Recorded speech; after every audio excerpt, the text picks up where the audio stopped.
Hello CGTN friends from all over the world, welcome to this live streaming. Today we are live from Singapore's Clarke Quay. If you are from Singapore or if you have ever visited Singapore, you're probably familiar with this area behind me. The ceiling is very iconic, and this area where there are a lot of restaurants and bars and nightclubs. This is the place where people come and enjoy a nightlife. But in the past 2 years, this area has been eerily quiet due to the COVID-19. But today you can see a bit of a life, and then from the second floor window you can see a little bit of disco lights, because today is the first day that these nightlife establishments are allowed to resume their business. Now, the F&B industry and the nightlife establishments, nightclubs have suffered a lot during the pandemic all over the world. It's the same here in Singapore. 2 years ago, when Singapore get into lockdown, or the circuit breaker as they call it here, nightlife establishments were the first batch of businesses to be shut.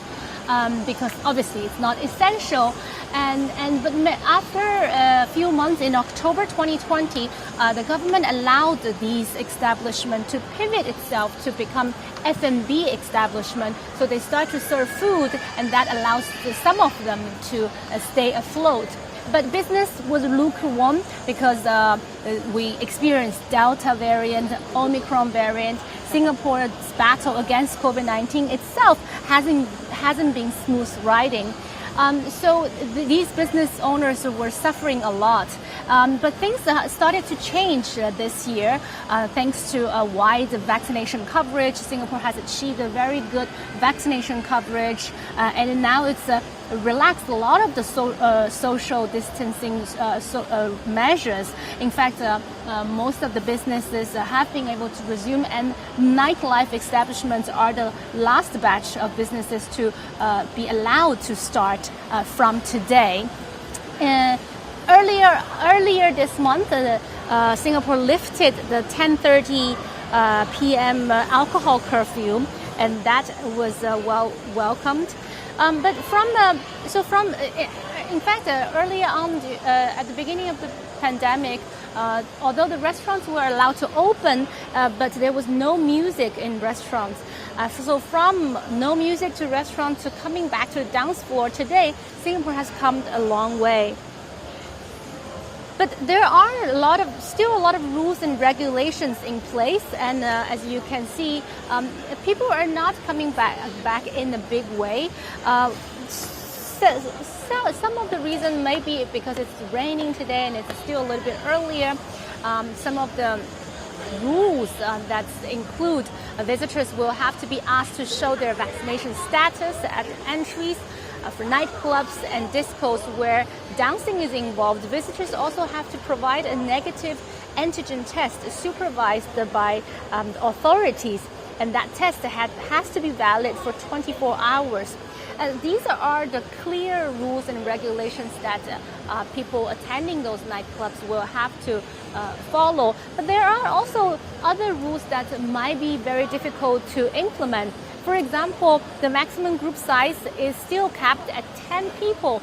Well, anyone who has been to a nightclub or clubbing would know that the whole point is to socialize and mingling with groups. So how the club owners or authorities are going to implement that rule is still remains to be seen. The other rule is wearing mask indoors.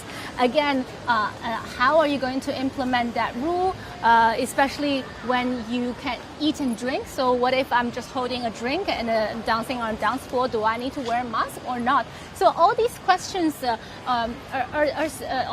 all these rules are still vague, and I guess because this is again a very unprecedented situation, and the regulators and club owners will have to figure it out.